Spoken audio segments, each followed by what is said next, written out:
ಕೆಎಫ್ಡಬ್ಲ್ಯೂ bank ಜೊತೆ Bengaluru suburban railway ಯೋಜನೆ ಒಡಂಬಡಿಕೆ ಮಾಡಿಕೊಂಡಿದ್ದೇವೆ ಎಂದು ಸಚಿವ ಎಂಬಿ ಪಾಟೀಲ್ ಹೇಳಿದರು. ಬೆಂಗಳೂರಲ್ಲಿ ಮಾತನಾಡಿದ ಸಚಿವ ಎಂಬಿ ಪಾಟೀಲ್, ಯೋಜನೆಗಾಗಿ 4,561 ಕೋಟಿ ವೆಚ್ಚದ ಒಪ್ಪಂದಕ್ಕೆ ಸಹಿ ಹಾಕಲಾಗಿದೆ. 4 ಸೆಕ್ಟರ್ಗಳಲ್ಲಿ ಸಬರ್ಬನ್ ರೈಲು ಯೋಜನೆಗಳು ನಡೆಯುತ್ತೆ ಎಂದರು. 2021ರಲ್ಲಿ ಯೋಜನೆಗೆ ಅನುಮೋದನೆ ಪಡೆಯಲಾಗಿದ್ದು, ಪ್ರತಿದಿನ 10 ಲಕ್ಷ ಪ್ರಯಾಣಿಕರಿಗೆ ಸಹಕಾರಿಯಾಗಲಿದೆ. 20% ರಾಜ್ಯ ಸರ್ಕಾರ, 20% ಕೇಂದ್ರ ಸರ್ಕಾರ, ಉಳಿದದ್ದು ಬ್ಯಾಂಕ್ ಮೂಲಕ ಯೋಜನೆಗೆ ನೆರವು ಸಿಗಲಿದೆ ಎಂದರು. ಟ್ರಾಫಿಕ್ ದಟ್ಟಣೆ ಕಡಿಮೆ ಮಾಡಲು ಈ ಯೋಜನೆ ಸಹಕಾರಿಯಾಗಲಿದೆ. 2027ರ ಒಳಗೆ ಯೋಜನೆ ಪೂರ್ಣಗೊಳ್ಳುವ ವಿಶ್ವಾಸ ಇದೆ ಎಂದರು. ಸಬರ್ಬನ್ ರೈಲ್ವೆಯ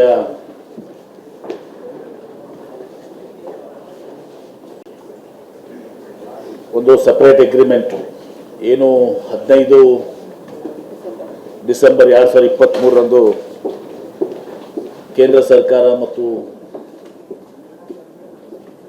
ಕೆಎಫ್ಡಬ್ಲ್ಯೂ ಬ್ಯಾಂಕ್ ಜರ್ಮನಿ ಜೊತೆ 4,561 ಕೋಟಿ ರೂಪಾಯಿಯ ಒಂದು ಒಡಂಬಡಿಕೆಯನ್ನು ನಾವು ಸಹಿ ಮಾಡಿದ್ದೀವಿ, ಅಗ್ರಿಮೆಂಟನ್ನು ಸಹಿ ಮಾಡಿದ್ದೀವಿ. ಬೆಂಗಳೂರು ಸಬರ್ಬನ್ ರೈಲ್ವೆ ಪ್ರಾಜೆಕ್ಟು 21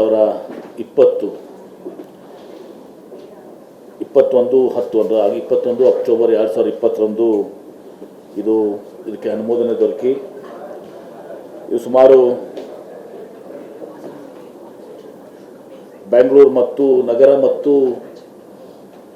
ಎಲ್ಲ ಹೊರವಲಯಗಳನ್ನ, ಸಬರ್ಬ್ಸನ್ನು ಮತ್ತು ಸ್ಯಾಟಲೈಟ್ ಟೌನ್ಶಿಪ್ಸ್ ಏನಿದ್ದಾವೆ ಅದನ್ನು ಜೋಡಿಸಬೇಕು ಅಂಥೇಳಿ 4 ಕಾರಿಡಾರ್ಗಳ ಮೂಲಕ ಸುಮಾರು 148 ಕಿಲೋಮೀಟರ್ ಉದ್ದ, 50.